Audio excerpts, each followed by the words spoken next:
Alrighty, what's up everybody? Peter Joseph here for a Monday afternoon video right here on the main channel, Killer of Demons 669.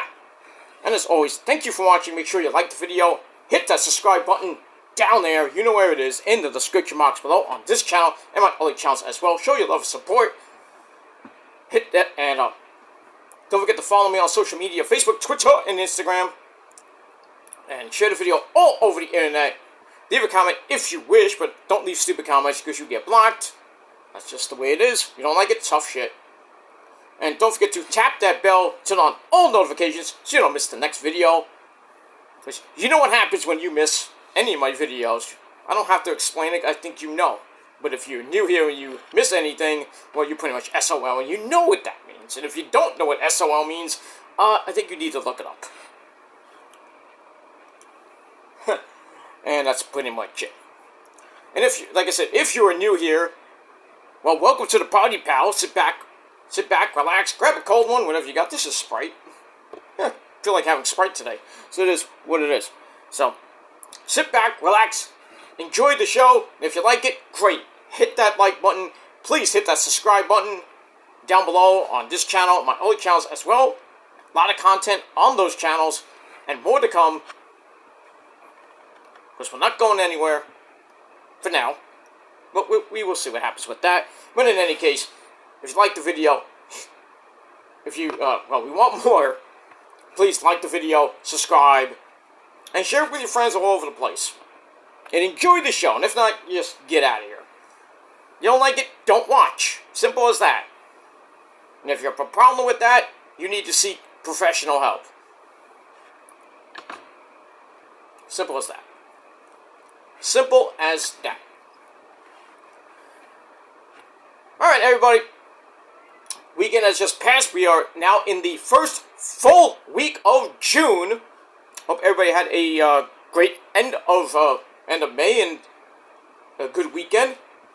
Wasn't the greatest weekend for me, but still, I'm not going to talk about that. Just focusing on the future right now. Just being myself, ignoring everybody else. That's what it should be. And that's that. Alright, ladies and gentlemen. We got Monday night coming your way tonight at 8 o'clock. Should be some good stuff. We're about a week away from Clash at the Castle. Officially 12 days away from Clash at the Castle in Scotland. So we got that. We got Poppy Priest, Mr. Le Campion. Not Le Champion, that's French. Le Campion. Poppy Priest taking on Le Mysterio. Booyaka Booyaka! Tonight in a non-title match. See if Ray can actually get some help. I don't think Ray's gonna win tonight. I just don't. There's gonna be too much chicanery in that match with the Judgment Day and the LWO and just Carlito and just madness. We got that. We got Ricochet's funeral tonight. Sorry, Samantha Irvin. I think you need a new husband because tonight your husband dies. Pretty much because he's taking on Braun Breaker. See what happens with that match. We got women's action tonight. We got Natalya taking on the resident attorney, Kiana James. And Kiana James' Raw debut match. See what happens with that. Probably hear from Liv Morgan, see where she goes at Clash at the Castle. Don't know, because Beckett, the man, is gone. Pretty much, he's gone.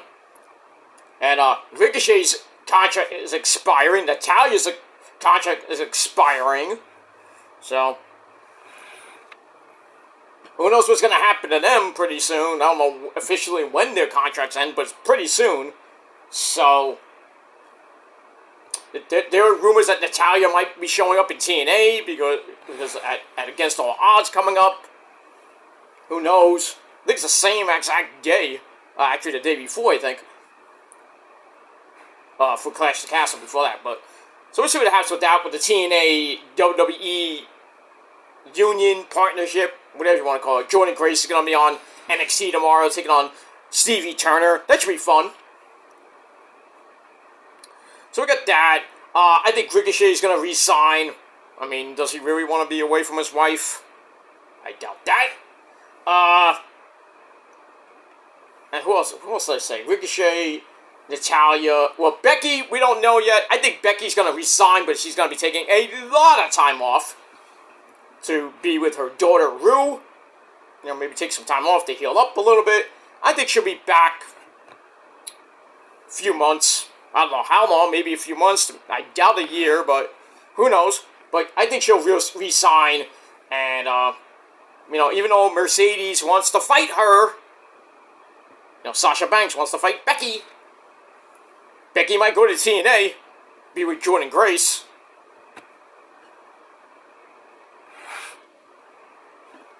I mean, we'll see what happens with that. And we move on with that. Alright, that's pretty much it. Pretty much it for that. Alright, in any case, so we got that tonight. Some other stuff going on tonight. On Monday Night Raw, your 3-hour cure for insomnia. We got Sheamus Fella taking on Marcel Barthel, which should be interesting. We'll see what happens with that.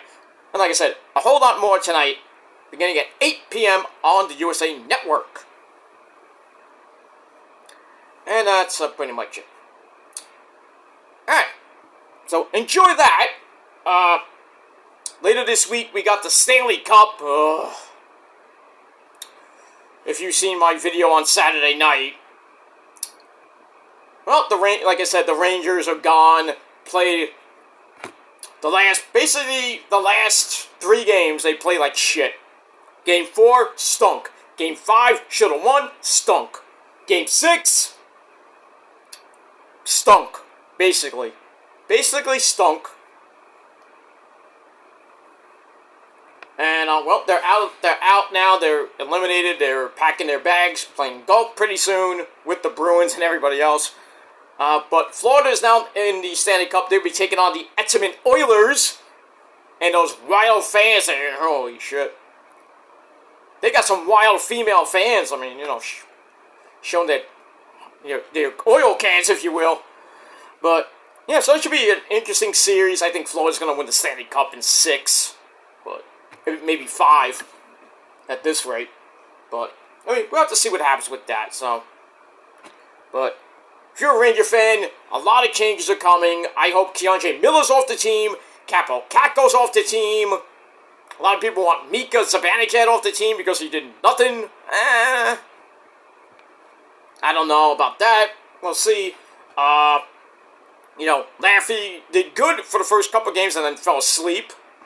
The bread man, Panarin, needs to go back to Panera Bread. You know, I think he's going to be going. So it's going to be a lot of changes. But Igor, what can I say about Igor? Still on his head. You can't really blame him for, you know, for anything. You know, really just, you can't blame him for anything. Because he was just, like, amazing. The entire playoffs, entire series, it was just great. And even Paul Maurice, the Florida coach, said he's probably one of the greatest goalies right now. I don't think he's better than Henrik Lundqvist or Mike Richter is probably the greatest New York Rangers goalie of all time. Oh, you're going to get mad at me for, you know, Eddie Giacomin and, you know, John Davison and John Van Beesbrook? No. Mike Richter is the best New York Rangers goalie of all time. Best player of all time? I mean, you have to go with Messier. Oh, yeah, Gretzky played for the team a couple of seasons, but it was just Gretzky. You know, Gretzky's Gretzky. But the greatest Rangers player of all time, fucking Mark Messier, the Messiah, who did not come through with his Game 6 prediction this time, but, you know, a lot of fans were, like, holding up the thing, like, we will win tonight. They didn't win. Laid a fucking egg. And that's that. So that series starts on Saturday, and Thursday night, we got Game 1 of the NBA Finals, the Celtics taking on the Mavericks. I don't even think that's even a series, but you never know. But I'm thinking the Celtics are going to win at least 5, maybe 6. So, Boston gets another title. Happy for you. But at least it's not the Bruins or the Patriots. Well, I could care less. But that's all I gotta say about that. So. And yeah, Florida, you get another title too. At least it's not Tampa Bay, but you know, it's Florida now. Florida's gonna be our arch nemesis next season. I can't wait for that game at the Garden next season. Oh, revenge. That's all I gotta say about that. So next year, for the Rangers, it is revenge. Kind of like the Niners the last 4 years. I don't even know if they're gonna sign Ayuk. I don't know. Because they might give, his price is going up because everybody else is getting signed, like the $140 million deals. A guy from the Vikings just signed a 4-year, $120 million deals. With, I think, like $70 million in guaranteed money. That's the only thing that Ayuk is looking for. You know, he wants an extension, but he wants to become one of the highest paid wide receivers in football. I don't think he's going to do that. Excuse me. Too much beer. I think Ayuk will get his money because, the Niners have $25 million in cap space.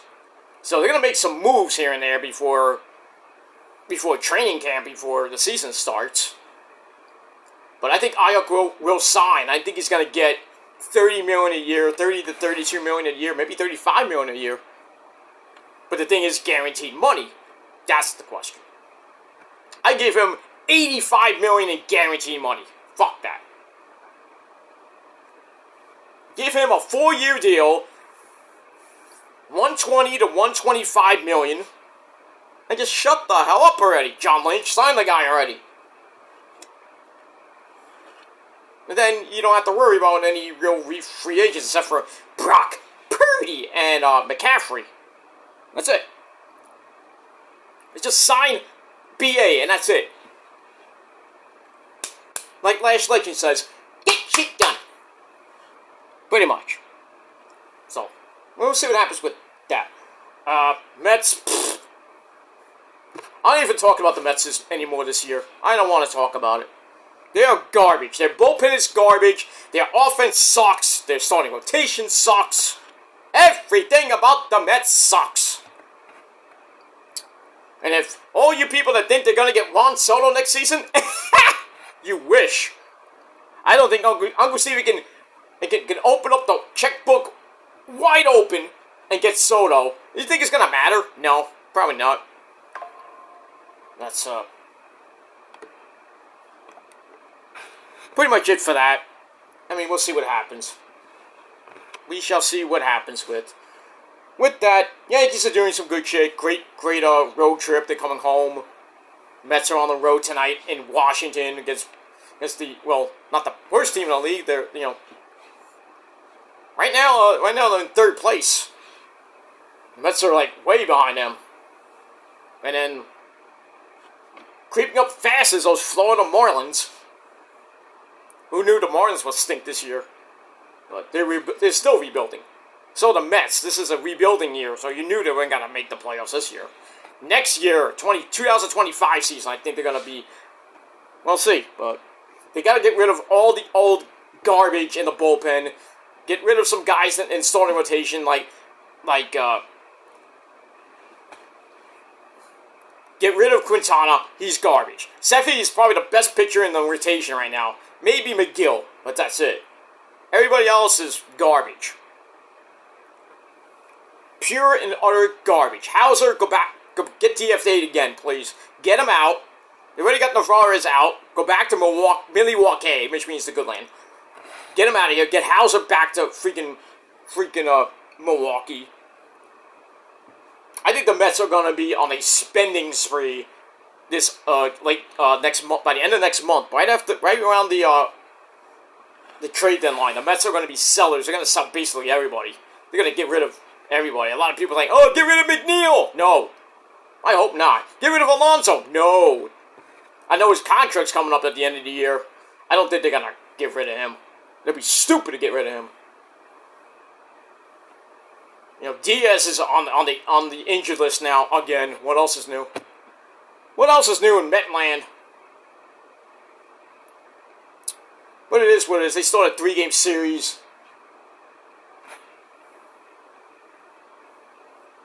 Yeah, they started a 3-game series in Washington tonight. See how it goes. I mean, they should have took 3 or 4 from Arizona, but bullpen. The last 2 games, the bullpen stunk as usual. What are you gonna do? I guess we're gonna have to, root for the Yankees to have a possible chance at a title. Because I read something like it's been 100 seasons since New York has actually won a title. That's a long time. That is like, I don't even remember the last time the Yankees. Oh, I guess it's like since 2010, I believe. That's when the Yankees won the World Series the last time. The New York won anything, really, I think. But it's been 14 years since New York has won a title. I mean, the Yankees look great, so they have a good chance. As far as the Jets go, Jets can only go as far as practice and his discount double check goes. And we'll have to see what happens next season with the Knicks and the Rangers. And that's that. I mean, you can say, oh, the Brooklyn Nets, they suck. The New York Liberty came close. We'll see. And then, the soccer teams, I don't care about soccer. If they win a soccer title, big deal. Whoop-de-doo. Good for you. But that's all I gotta say about that. So, New York is, needs a title pretty soon. And it might happen this year, it might not, depending on how the Yankees do in the playoffs. Right now, it looks pretty good for the Yankees, barring disaster. I mean, Garrett Cole's coming back later this month, and Senga, who knows with Senga on the Mets, but he's had I think he's gonna be out a year and a half because his shoulder is fucked up. But we'll have to see what happens. All right. Anyway, ladies and gentlemen, I talked for long enough. Hope you're having a great Monday. We'll talk about Raw maybe later tonight. We'll see what happens with that. But anyway, right now, really quickly, I want to do my late and super so far at a motherfucking date TNA Impact Wrestling and Ring of Honor. Right here, Ring of Honor review for this past Thursday night, May the 30th, 2024. And we get that. Alright. So we're going to start off with TNA Impact Wrestling as getting closer and closer to Against All Odds, which I believe is next weekend, I think. Was coming up pretty soon. And then Slammiversary coming your way in July. Their 22-year anniversary. Damn, 22 years of Impact. Oh no! 22 years of this company too. But they've had better years than, they've had a lot of good years. So far the last few years, not so good, Al. Same thing with TNA. But TNA still chugging along. Great stars. And I'm going to talk about 2 stars right now. Alright, so Impact emanated once again from the Megacorp Pavilion in Newport, Kentucky. With that Kentucky Fried Chicken. It tastes good. Alright, so we had Tom Hannafin and Matthew Waywalt on commentary, or Tom Phillips and Aiden English, for you dumb people who don't know who they are. And if you still don't know, I can't help you. Alright, so we got that. Alright, so we open up with the opening recap, and then we start off with a banger match between 2, well, I guess they're former members of the Bullet Club. ABC is now pretty much bye-bye. So we got Ace Austin taking on Chris Bay, who've been fighting over, trying to get an exhibition title shot. And then pretty much they've had just different, unsettling differences, I guess. But they put on a banger. This was great. They're trying to get their aggression out. Like, I hate you, let's fight. Good. Why not? Let's do it in the ring. Alright, so they fight over a basic lockup to start. Chris Bay backs him in the corner. And for once, we get a clean break. I'd be like,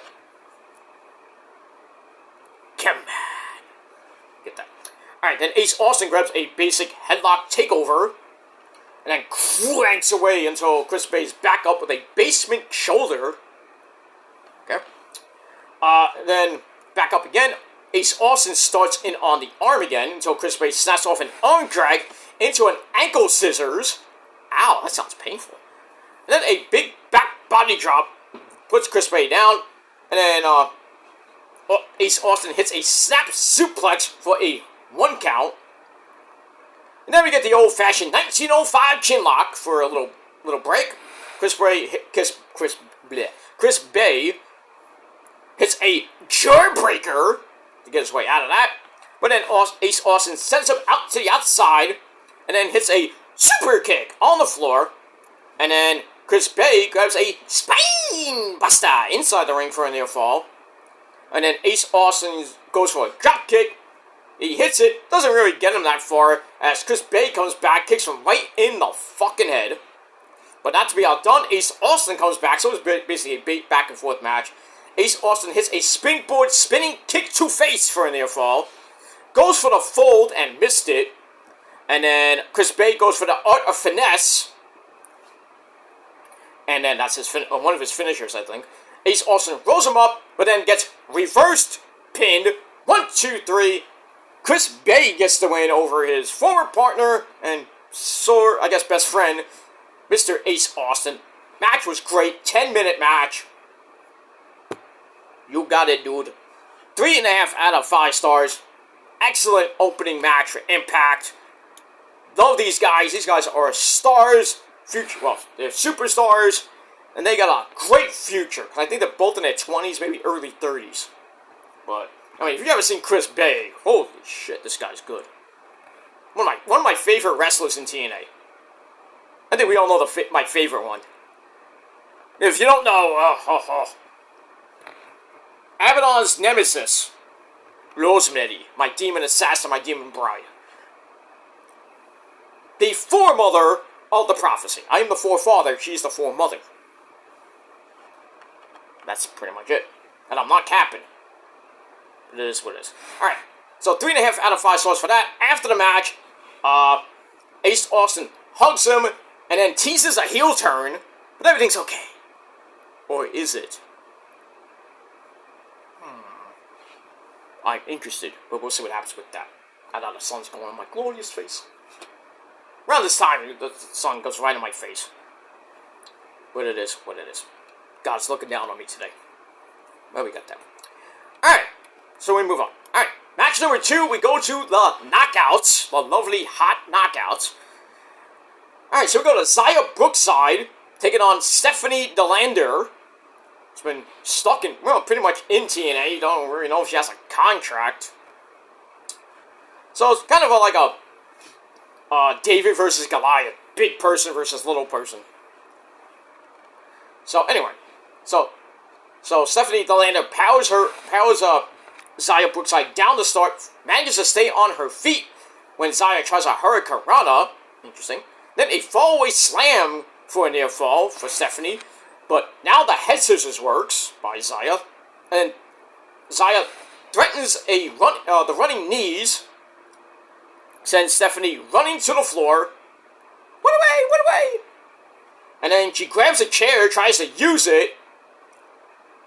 And then, she grabs the chair, PCO is attached to the chair. How did that happen? I don't know, he was there, I guess. But then, and then Xia Brookside goes for a dive, and PCO's like, no. And then, he throws his so-called girlfriend, you know, that whole Black Rose thing that happened like a week or 2 ago. I don't know what's going on with these two weirdos.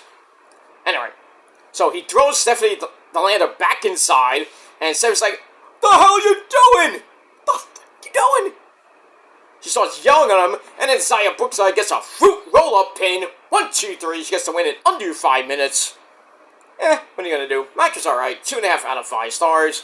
And like I said, I don't know, this creepy union between Stephanie DeLander and PCO kind of feels like, you know, PCO is like the crazier version of Matt Cardona. I'm just saying. But PCO doesn't feel pain. Cardona is just a douche. Woo woo woo! You blew it. Let me get that. Alright, move on. Okay, after the match, Stephanie DeLander yells at PCO, who tells her to stop because he has something for her. I don't want to know. Anyway, well, I guess I have to because I'm reading it off the copy. So he pulls out what looks like a card, complete with Steph written inside of a heart. Aww. So she takes the card, puts it inside of her top, and then PCO's like, ooh, boobies! This feels like Frankenstein's monster, basically. The whole story. PCO is Frankenstein, and Steph DeLander is like the bride of Frankenstein. God forbid they have a wedding. And we don't know how weddings go in wrestling. This is probably the weirdest, one of the weirdest weddings in wrestling, and maybe in TNA too. I think the weirdest one was freaking ODB getting married to freaking Eric Young. That was, what the fuck?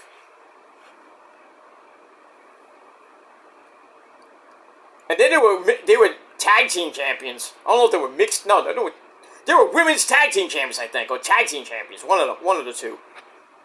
It was just weird. It's like, what is this? Okay.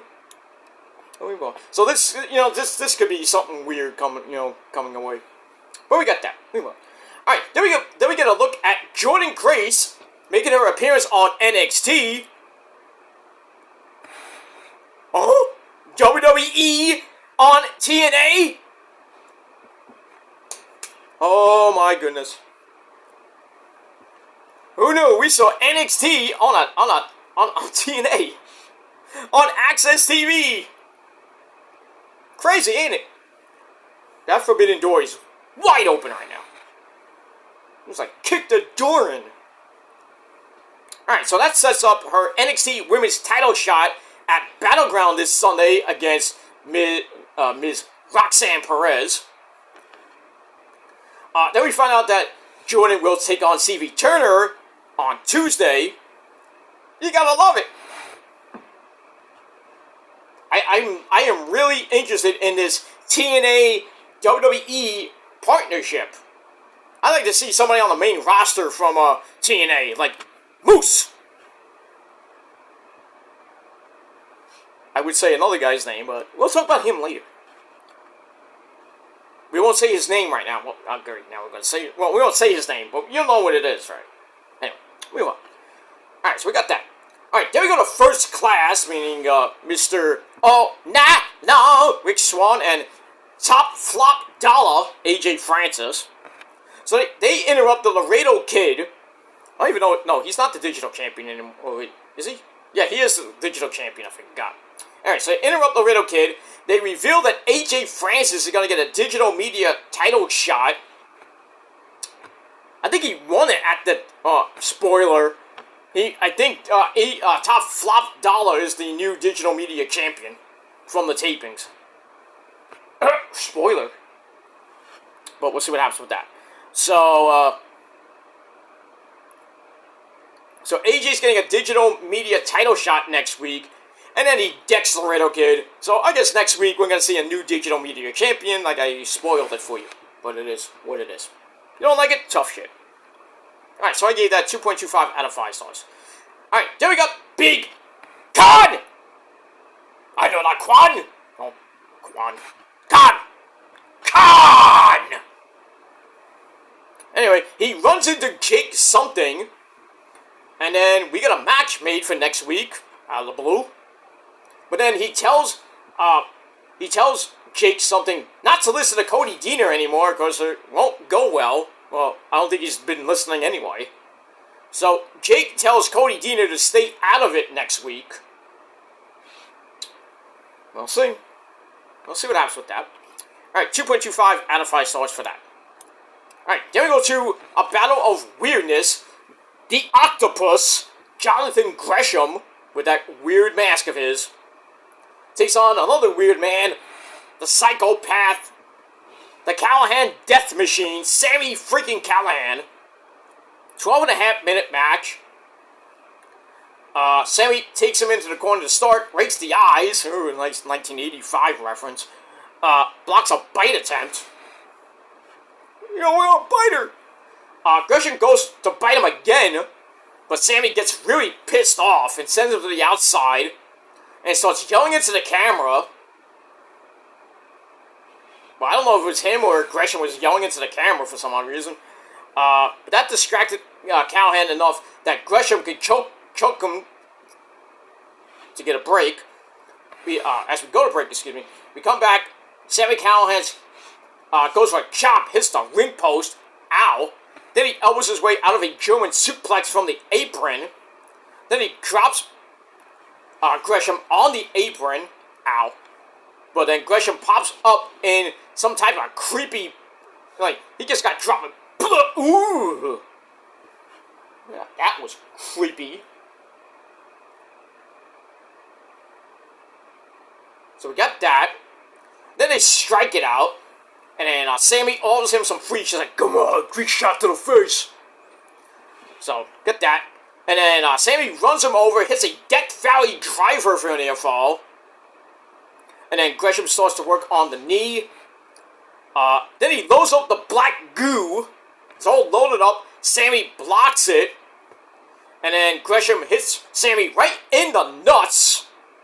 I don't know how the referee didn't see that. Maybe he was distracted. I don't know. So he hits him in the balls. Then grabs a sunset flip, which you rarely see get a pin these days. What is this, 1988 all over again?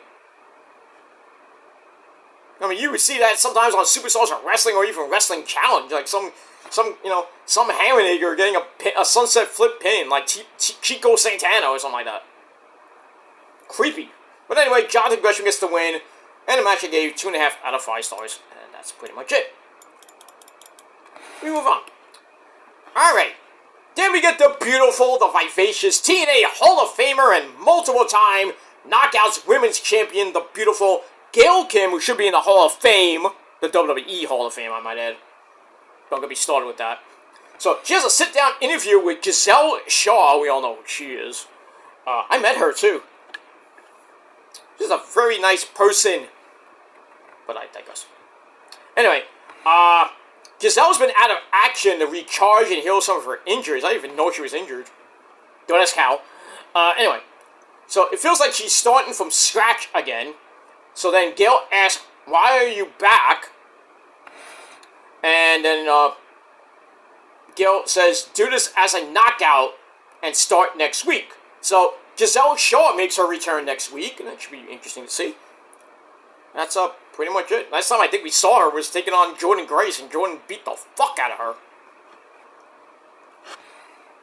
But it is what it is. Alright, so I get that 2.5 out of 5 stars. Alright, then we get the System with Moose, the TNA World Champ, Eddie Edwards, and Brian Myers, the Tag Team Champions, along with Alicia Edwards. They're not worried about the festivities, the show later on, because Against All Odds is coming up.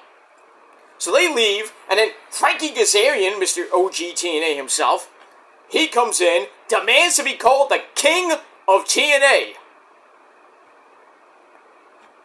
Actually, you're not, because that's AJ. Sorry.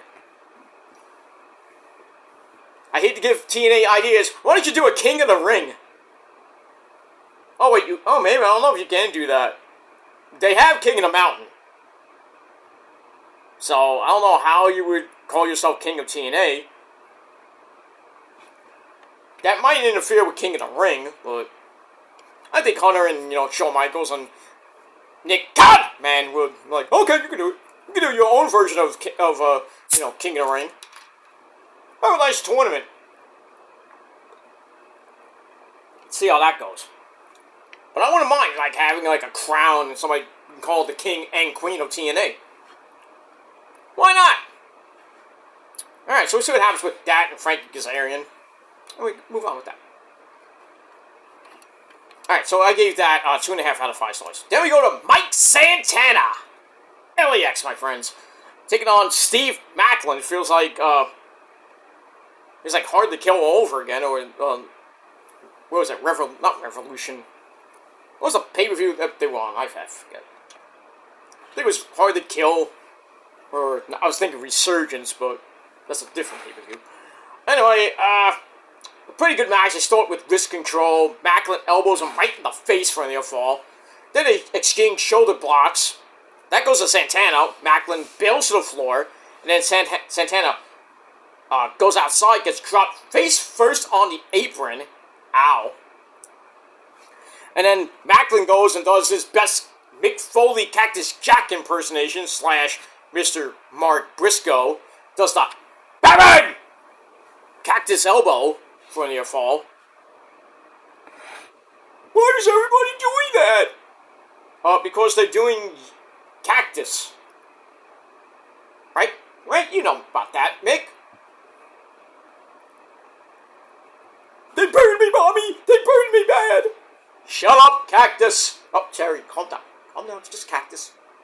He's not eating the Doritos today. I told him not to. But they're very tasty. I told you not to eat the Doritos. Take a week off of eating Doritos. Tell Hook to get out of here. You know, those Doritos are very tasty. Why can't I have some? Oh, you're up there, dude. I know. I was a hardcore legend in heaven. Wait, what? I think you were in Japan. Japan, #1. Okay. Calm down. Calm down, Terry. Terry, calm down. Calm down. Forever! Okay, calm down.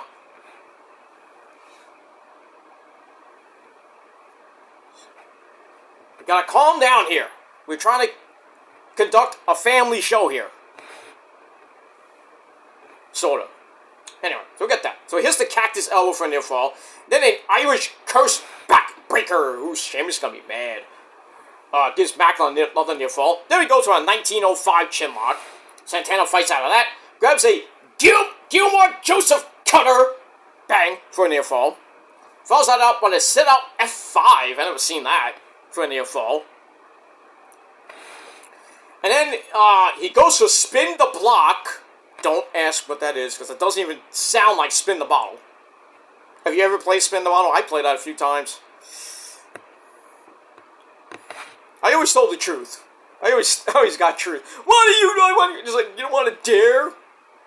No, because I think you might dare me to do something I don't want to do. Like playing truth or dare or some shit like that. I did that in college once. I didn't really want to play. I was like, whatever. We'll play. I did some truths. I think I did one dare, and I forgot what it was.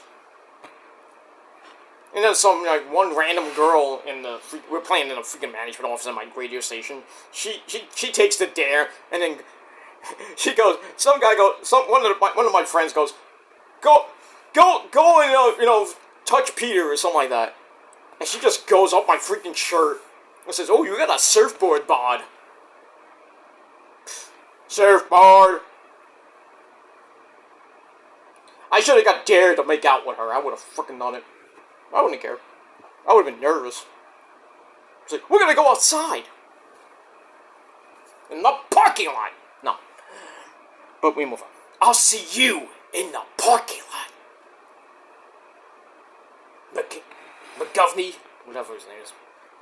Shooter, I'll see you in the parking lot. Alright, we got that. Alright, so Santana goes to spin the block, missed. Macklin hits Mayhem for All. Sounds like a video game. For another near fall of his own. Goes for a top rope superplex, gets broken up, and then Santana hits an 80 Guerrero like frog splash. Why are they people doing this? I don't understand why they're doing this, Escepino. I don't know, Eddie. They're Puerto Rican. Yeah, but anybody does that. All these these regular people doing it. I know, but they're paying tribute to you because you're a great man. I know. Exactly. Do you want to say hello to your friend?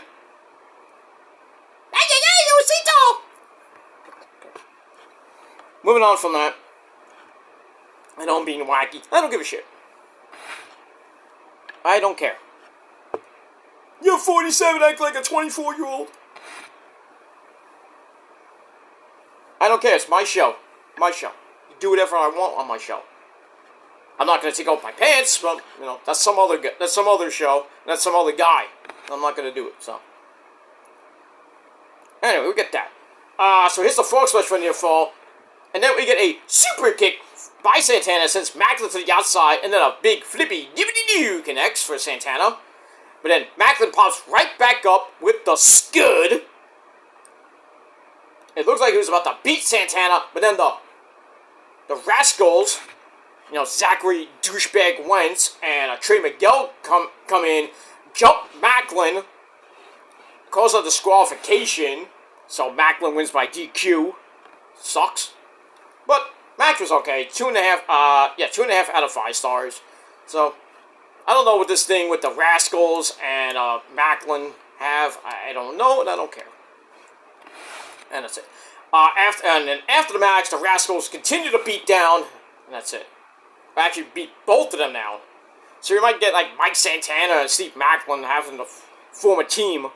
Can they coexist? But we'll see. We got that. Alright, then we go to Lars Fredrickson of the band Rancid. He's been hanging out with Spitfire, Danny Luna, and Jody Threat, the women's tag team champions, I believe. And basically, him and Danny are telling Jody to get her head on straight. Or is there tension? Do we have to? I think we need to call Rosemary and Jessica. DK! We need to call them back, get them the women's tag team belts again. I don't even think there's any women's tag teams in to begin with. Besides them, but. Because Masha and Killer Kelly, bye-bye. I don't know who else you can put them up against Spitfire right now. I don't know. We'll see what happens with that. Alright, so I get that 2.25 out of 5 stars. Alright, there we go to another good banger match. Mustafa Ali, non-title match, against Leon Slater. No, not Slater from He's Alright Because He's Saved by the Bell. Not that guy. That's a different Slater. Plus, they're not even related. Different colored skin, too. Not to be racial or anything about that, but anyway. We got that. Champagne Singh comes out with Mustafa Ali. No relation to Satnam Singh from that big Indian green giant from AEW. Or AEW. And it was a pretty good match. So we started with a feeling out process. They run the ropes. Slater hits a handspring elbow to face. Nice. Ali then knocks him onto the ramp. Ow. And then Slater sends him to the floor for a big flippy dibbity-doo from the stage. As we go to break, we come back. Slater hits a high cross body in the ring for a near fall. And then Mustafa Ali kicks him right in the head. And then a rolling neck breaker for a near fall from Ali. And then Slater comes back, grabs a rolling Gilmore Kata. Stop stealing my goddamn moves. I'm going to start charging. I'm going to do it. Pretty soon. Anyway, so, Slater goes for a blue thunder bomb and gets countered. Ali then snaps up a wicked German suplex. Then he hits a satellite DDT, gets countered into a neck breaker for a near fall. But then Ali sends Slater into the ring post. Ow. Knocks him down. Goes up top. Hits the 450 splash. 1, 2, 3 in just under 12 minutes. Mustafa Ali gets a win. Pretty good match. 3.25 out of 5 stars. And that's pretty much it. And we move on. Alright. Then we see Moose, the TNA World Champion, looking for Broken Matt Hardy. Yes! Wonderful! He's looking for him. As Matt Hardy, spoiler, is getting a TNA World Title shot, I believe, at Against All Odds. Then again, it could be a tag team match, 6-man tag. I heard something like that. I think he's getting a World Title shot at Against All Odds. Is he gonna win? Probably not. But we get that. Alright, then we run down the card for Against All Odds. I'll get that in a little bit. Is this the... Yes, it is. Alright, my friends, we have a special main event for you. We got Eddie Edwards taking on this guy. If I can... Well, please do this. Name and he appears. I believe in Joe Hendry. I believe in Joe Hendry. London and Paris, Tokyo, America, Scotland, and Canada, and Mexico. I believe in Joe Hendry. Okay, no. Now I'm gonna get copyrighted. I don't give a shit. But yeah, Joe Hendry is taking on Eddie Edwards in the main event. And, we get that. Let me just, I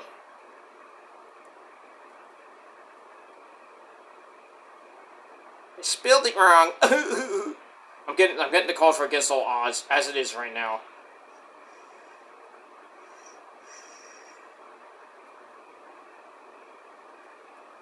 Let's see if I can get it. Okay, here we go. Alright, so Against All Odds is going to be June 14th, which is next Friday, at the Cicero, and I'm reading from here. The Cicero Stadium in Cicero, Illinois. I don't even know what the fuck that is. I don't even care. Got me on TNA Plus, their streaming service, but you can watch it on somewhere. I am not going to watch it, really. This is the 13th edition of Against All Odds. I thought it was more than that. But anyway. Alright, so... And then the next pay-per-view is Slammiversary in July. That's going to be in Montreal. Alright, so we got that. Alright, so we got 4 matches so far on the card, but it's probably going to be more. For the X Division title, we got Mustafa Ali taking on Trent Seven, formerly of Speedball, or still part of Speedball Mountain, along with Mike Speedball Bailey. We got that. For the TNA World Tag Team titles, we got Brian Myers and Eddie Edwards, the System, taking with Alicia Edwards, as always, taking on the Nemeth brothers, Ryan Nemeth and Nick Nemeth, otherwise known as Dolph Ziggler. And I think we're going to get new tag team champions. I just feel it. We got that. Well, as it stands right now, I don't know if this match is going to be official, but we'll see. As it says on the Wikipedia page, for the TNA Knockouts Championship, Jordynne Grace is taking on Savannah Evans. Now, Jordynne Grace had an open challenge, which I guess got accepted by Savannah Evans. Not that I give a crap about the match. I think Jordynne's going to win. But maybe she has an open challenge for Slammiversary. Who knows? Then maybe Natalya takes that. Who knows?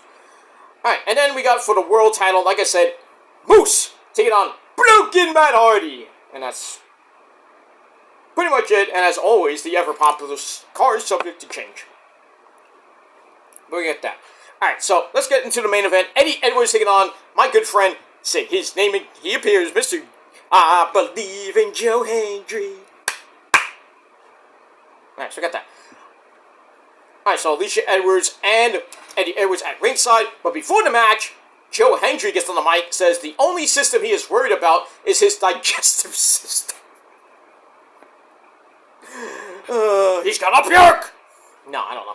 Because Eddie's hair is so stupid. How stupid is it? Well, I guess he never told us. And then the Nemeth brothers come out to even the odds. Or actually uneven them because it's 3-on-2. Well, it's 2-on-2 with Alicia Edwards, so it's 3-on-2. You following along here? Alright, so all ready to go. So Hendry starts fast with a running elbow, hits a delayed vertical suplex for a near fall. Go to break, we come back. Mr. Joe Hendry fights up until a chop takes him right back down again. Then another chop is blocked. Joe Hendry makes the clothesline comeback. He's hooking up, brother. Sets up the fallaway slam. Then he's slowly hammering away on Eddie Edwards, but then gets elbowed right in the face to cut his momentum down. Eddie tries to go up top, gets super fallaway slammed. Ouch. On the way down. And then Joe Hendry goes back up again, only get caught in a top rope superplex, followed by a Tiger Driver. I don't know what version, but Tiger Driver 97, whatever you want to call it, for a near fall. Eddie then kicks him down, throws up the Boston Knee Party, but runs right into the standing ovation. Almost said something else. Standing ovation. 1, 2, 3 in about 12 minutes. Say his name and he appears. Mr. Joe Hendry gets the win.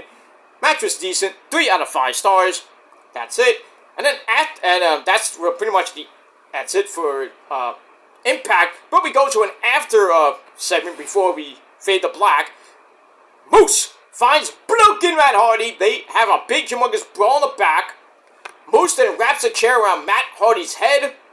And then slams another chair into his fucking head. To end the show. And probably Matt Hardy's got a freaking concussion or a broken neck. I don't know. He's pretty much broken. Legit broken. And that's it. So that was a hard-hitting end to freaking Impact. And it was a pretty damn good show. And I gave it 7 out of 10 stars. And that's pretty much all it is for your TNA Impact Wrestling review for the 30th. Now we're going to quickly go to Ring of Honor. And Ring of Honor is still chugging along. Still weeks away, about a month away from the next pay-per-view, which is Death Before Dishonor. And let's see what happens with that. If I can get my goddamn notes to load, it'd be nice. But this computer's gonna be gone by next year anyway, because everything's going to Windows 11. So, gotta save up that money to get a new laptop, desktop, something. Chromebook, laptop. Well, Chromebook's same. I'm gonna see what happens with that. Alright, I don't know why my notes are not loading, so I have to go to my backup notes. Good thing I have backup notes on my backup phone. On my actual phone, but it's like, you know what it is. Blah, blah, blah, blah, blah, blah, blah, blah. Oh, here we go. They loaded! Yay! Thank you, Easter Bunny! Okay, move on. Alright, so, Ring of Honor emanated once again from the Rogers Arena. We're still in Vancouver, British Columbia. Oh, boy. British Columbia, Canada, And our commentary team of Ian Ricka Boring and my good friend, the Pesta. I haven't said your name in a while. Caprice Coleman. And yeah, I'm wearing a Ring of Honor shirt. Mr. VIP, by the way. Because I am a VIP to Ring of Honor. Well, I used to be. Not now. Not so much now. Alright, so we're slowly building the roads of Death Before Dishonor. A little over a month and a half away. Pretty much nothing much on the show. Athena looks ready to defend her women's title against Queen Aminata. My girl Billy Starks defending the Women's TV Championship against Red Velvet from Your Mama's Kitchen. So, leading to that, and then see what happens with the world title that Mark Briscoe has never even defended yet. He's just home making babies, he's just hanging out on his farm. Just living the life as a champ, doing nothing, like Roman. But it is what it is. Alright, so we got that. Alright, so we started off the show, they run down the card, and then we started with Athena, speaking of, taking on my girl, another one of my girls, the very hot Vietnamese princess, Vita Van. And we saw her on a Rampage, taking on Toni Storm, taking her to the limit. But this match, not so much, Al. Almost 4-minute match. Back and forth they went. A lot of people saying, Vita Van sucks! No, she don't. No, she does not. In that ring, she does not. Outside the ring, I'm not going to go there. But it is what it is. But back and forth match they went. Athena, this is where she got hurt. She hurt her foot/ankle, and though she was going to be out for a long time, but like I said last week, well, a couple of videos ago, it's not as serious as people thought, so she's going to take a couple of weeks off, and then she'll be back for Death Before Dishonor, and probably taking on Queen Aminata. So anyway, they had to rush the finish, and basically, Athena knocked Vita Van out with her right hand. The only thing she can do, because she couldn't even put weight on her foot, on her leg. So that's why people thought it was like a legit serious injury. People thought that Athena's 550 some odd day reign as Ring of Honor champion was over. Nope, that's still going on, but she's taking some time off to heal up. It's not as serious as it looks. So that is very good news for the Forever Champion. Because I hate when people have to drop the belt because of injury. Kind of like Edge had to vacate the TNT title because he broke his freaking tibia jumping off the top of the barbed wire cage. He should have not done that, but he sacrificed it for the greater good. Kind of like Jack Perry getting lit on fire. I did it for the sake of AEW. I did it for you fans. Because I love AEW. Right. You did it for the elite. That's what you did it for. Alright, so Athena gets the win. Match I gave 2.5 out of 5 stars. It was what it was. Alright, then we go to another Proving Ground match. Where are we going to get the title shots here? Where are we going to get non-title matches, Proving Ground matches? God damn, this is annoying. Anyway, another short match. This was like a under 3.5 minute match. Did I say under 3.5 minutes? So we got that. So we have the Kingdom of the Ring of Honor Tag Team Champions. I'm Matt Taven. If you don't like Matt Taven, you're a fucking Melvin. And his partner, the man who punches people in the dick and gives them a power driver. That's Michael Kanellis-Bennett. They take on the team of Jacoby Watts and Nick Camarado, Captain Caveman! Well, now he's not Captain Caveman anymore, but still. It is what it was. Not a great match. The Kingdom get the win after Watts walks right into a Death Valley driver into just the tip by Taven. 1, 2, 3, and that's pretty much it. And really, Nick Camarado never even got into the match. Because I think he had his cowboy hat on, or Watts had his cowboy hat on. Boring match, and I gave it 2.25 out of 5 stars, and that's pretty much it. I don't even know who's gonna win those Ring of Honor tag team belts at this point, because there's really not that many tag teams in Ring of Honor right now. It's just a glorified indie fed. Just hand out belts, and that's it. After the match, Watts circles around the ring, starts yelling at Nick Camarado, asking if he wants to feel like a loser. Loser. And that's pretty much it.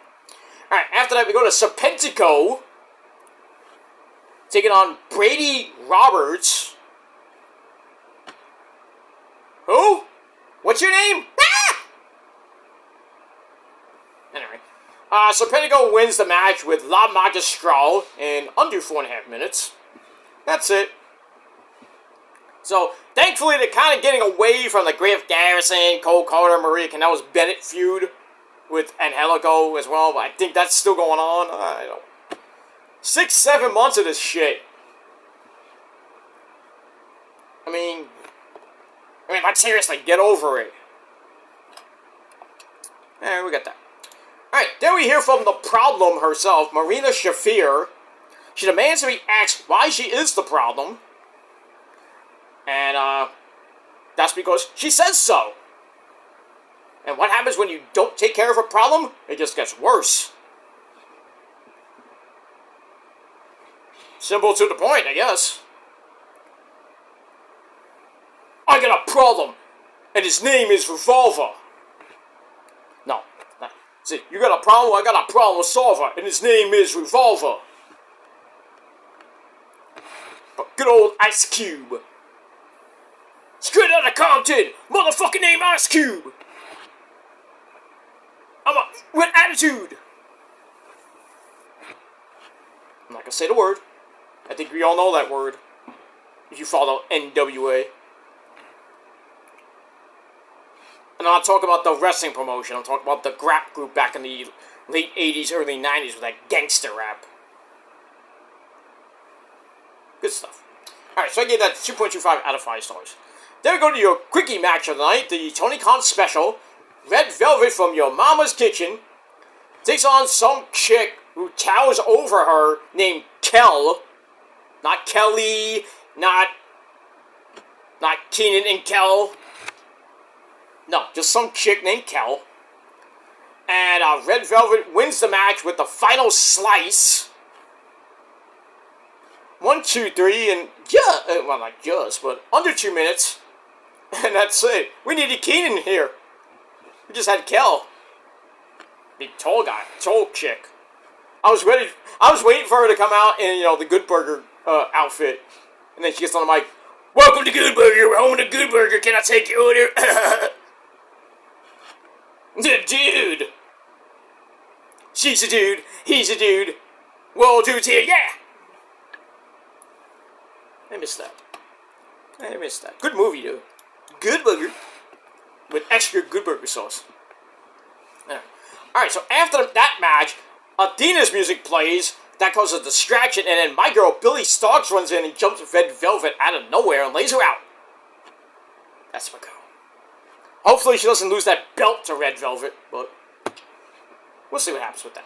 Anyway, alright, then another, same amount of time, 148 match. Zachary Knight, that's Soraya Knight's brother, Paige's brother, takes on Sebastian Wolf, no relation to Desmond Wolf. Remember him back in TNA? That was Nigel McGuinness. With Chelsea. Not Chelsea Green, but Chelsea. Anyway, Zach Knight wins the match with that running right hand of his. Bing, bang, boom. Good night.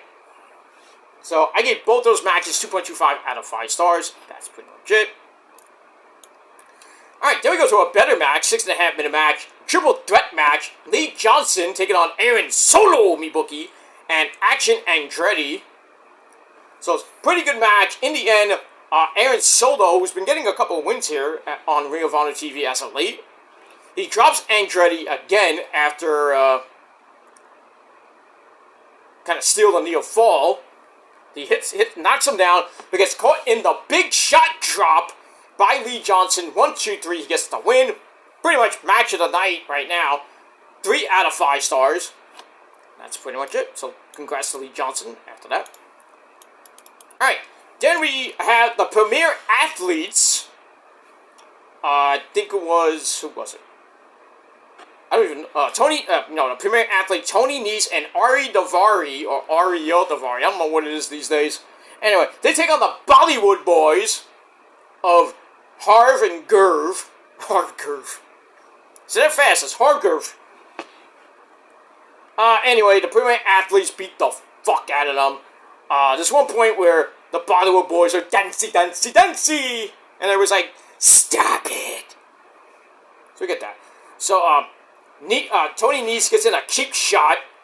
And then the pump handle driver on Gurv for the win in under 7 minutes. Match didn't give 2 fucks about. 2.25 out of 5 stars. Afterwards, the Premier Athletes continue to beat down on the Bollywood boys until the infantry, Charlie Bravo and the captain, Sean Dean, come out. And I think Trish Adora came out too. So they have a big old beatdown, and then they make the save. That's pretty much it. And we move on. Alright, next week, finally, we got a TV title match. Kyle Fletcher will be taking on former TV champion, the Peacock, Dalton Castle. So that should be interesting. Maybe Dalton will win. I doubt it, but we'll see. Alright, then we go to a tag team match. We got the Work Horsemen back together. That's J.D. Drake. And the other guy that we say his name and he appears, and that's I Believe in Anthony Henry. Alright, so they take on Top Flight, Darius and Dante Martin. It's a pretty decent match, not great. But in any case, under 8-minute match. And Top Flight get the win after Dante hits a swinging half Nelson slam. Interesting. For the near fall, and that's pretty much it. And that is your main event of Ring of Honor. So not much on Ring of Honor. So it's only, let me see here. Well, a lot of matches. 1, 2, 3, 4, 5, 6, 8 matches. So it felt like a house show match. That's what it is. That's what Ring of Honor is. House show central. Indie Fed. Whatever you want to call it. So that was it. Match was okay. Gave it 2.5 out of 5 stars. Overall, nothing much from Ring of Honor. Not even a good kick in a dick. So I gave Ring of Honor 6 out of 10 stars.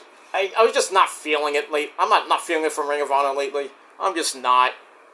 Not like back in the day when you had like Steen, Generico, Eddie Edwards, Davey Richards, Claudio, Chris Hero, the Bucks. I would say Cody to a point, Dalton Castle, all the stars, Daniels, Kazarian, the Bucks, like I said. Good times back then. Good times, pretty much all the way up till 2018, 2019 was the last good year of Ring of Honor. Then they had a pandemic, they were in the bubble, they got out of New York for Final Battle for 2020, 2021, and then 22 and 23 were in Arlington, Texas for why? And now another rumor, like everybody, Tony Khan's like, oh, I'm thinking we're gonna bring it back to New York. Are we? I don't know. We're talking about it. Well, if you're talking about it, how about tickets go on sale? I mean, it's June 3rd right now. We got 6 months to go. The Hammer Machine will sell out. That holds like 5,000, on a good day, it can hold a lot of people, like 2,500 people at most. It's going to sell out, because everybody in New York wants to go back to Final Battle. I do.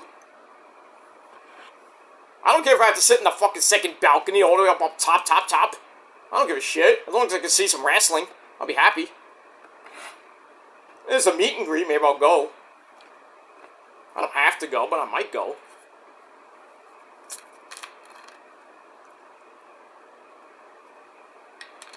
Depends on the money. Depends on the tickets, because I might have to get.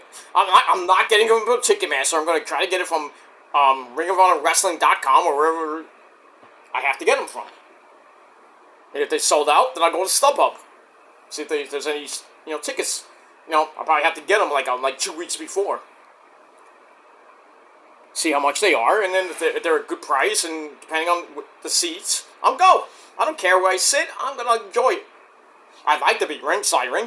First, second, third row, or on the aisle, in the 5th, 6th, 7th row, by the stage. That'd be nice. Maybe we can see good old Mark Briscoe. I still have that picture of me with Jay Briscoe. I think the last time I actually met him, which was at Field of Honor, I think 2 or 3.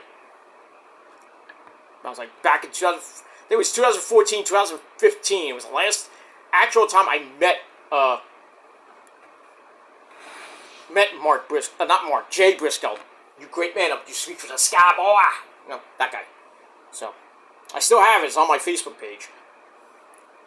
I'm holding that for memories, my friends. So I have two Briscoe shirts. One's mine, one's Rosa's, but she lets me wear it. And Rosa loves the Briscoes.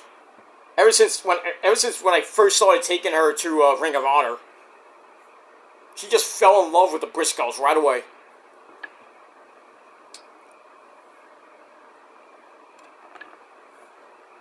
We were there when Jay Briscoe beat Kevin Steen, Supercard Honor 7. We were there. We were there for Kevin Steen Generico Ladder War 4, that epic match of the year. We were there. We were there for a lot of good Ring of Honor memories.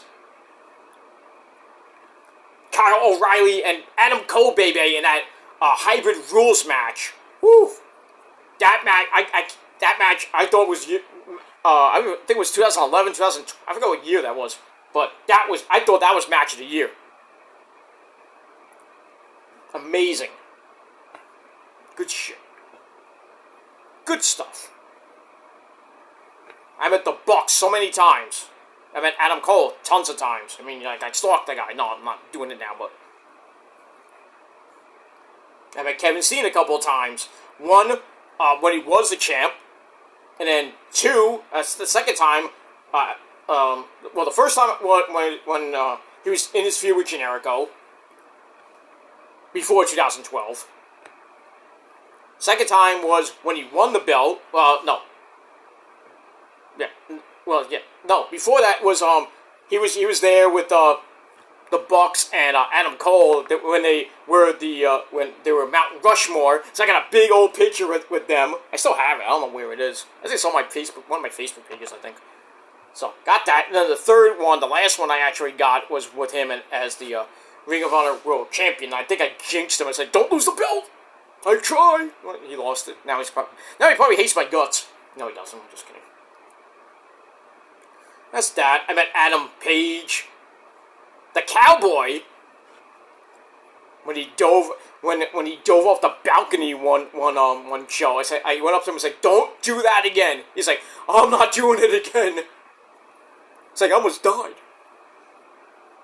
And then I showed one of my friends the picture. He's like, Why didn't you ask him how hung he was? I'm like, I'm not gonna ask him that. What, you think I'm dumb? Come on now. You could ask him. I met Marty Skull, not once but twice, the villain. Once as TV champ, once without. When he was in the Elite, and then the whole Adam Cole thing, you're like, who spiked Marty's drink? Who's Adam? And Adam's like, what? I didn't do it. I'm like, oh, sorry, spoil it. I mean, that wasn't me. Good times in Ring of Honor, man. I miss it. I miss going to the Hammer scene. I miss being ringside too, but ringside prices are way too much out of them. Well, they're a little pricey for me right now, but you know, the last Ring of Honor show I went to was Final Battle 2019, but I sat in the first balcony, and then I went to a couple of New Japan shows where I sat in the second balcony, way up there. But I saw everything, unless you were like they were going inside the crowd or going to the bar area, the lower section. It was a good time, though. I still remember at the Grand Ballroom, me and Machine Gun Carl Anderson and a couple of other fans got stuck in the elevator. I was like, we're never getting out of here! I was like, oh no. Then eventually because it was a stupid rickety fucking elevator. I could have took the stairs down. But I was like, let me take the elevator and get down quicker. Bad move! Right, but I met Carl Anderson. I mean, it was the price. How cool is that? When it was a good Carl Anderson. I think it was before he even joined the Bullet Club. So. Yes, sir. We had a lot of guys outside the building, too. Like, besides the Bucks, I met Claudio, Roddy, my good buddy Prince Nana. I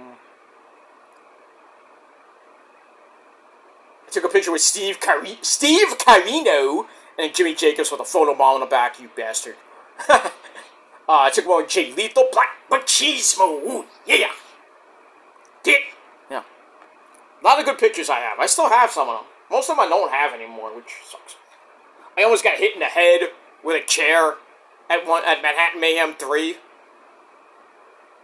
When the Briscoes and the All Night Express were just beating the fuck out of each other, which led to Ladder War 3. The ever-popular question I missed on the Ring of Honor trivia. How could I miss that? I just had a brain fart. It happens, but I miss the good times of Ring of Honor. I wish it went back to those glory days, but now it's just an indie fed that fucking Nick Khan, a fan. He's like, I'm a fan, now I have so much money, I'm buying Ring of Honor, and you're just turning it into shit.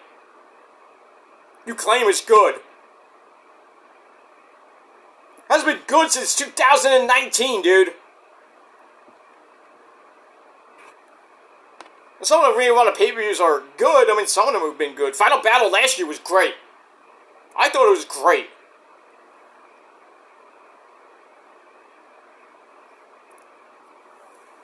That was it 22 or 23? It was the Briscoes and FTR in that double bloody as fuck dog collar match. It was last year. No, it was 2022 going into 23 because Jay Briscoe died right after that in 2023. That was, I think, the last good Final Battle. Last year wasn't that bad, but still. I think if Jay Briscoe didn't die, he would be world champion by now. And Ring of Honor would probably be on fire right now. But then again, who knows? But at this point, Ring of Honor should just close up shop because Tony Khan does not know how to book that federation at all. Yes, too many problems booking Dynamite, Rampage, and Collision. He has to worry about booking another show. Like 4 shows he has to worry about booking and pay-per-views. Guy's nuts. But what are you gonna do? What are you gonna do with Ring of Honor? You just watch it. It's just because it's wrestling.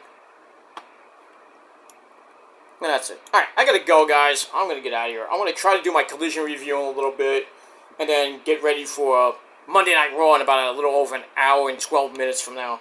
So we'll see what happens with all that. I'm gonna have a late lunch too. I'm gonna make a sandwich, and I'm gonna have some chicken nuggies for dinner. And that'll be it. And then I got some stuff. I got some errands to run tomorrow.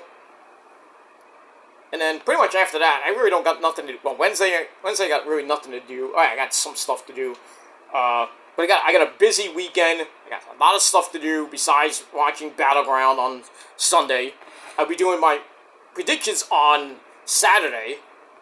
But Friday I'm probably not even gonna be around Friday. I got a major appointment in the morning, and then I got errands to run after that. I gotta go shopping this week because I need food and drinks. I need some stuff in the stock up. And they got Battleground. I gotta change family dinner to Saturday night. It's just, it is what it is. I don't have to go, but I just want to because I want to visit my mom and my dad in a way. But it is what it is. But that's the way it is. You gotta visit your folks every once in a while. If you're living on your own or you're living with someone, you want to visit the folks every once in a while for dinner or just to hang out, watch the game, or watch Collision, watch some Fox News, or just watch MTV Classics, whatever's on.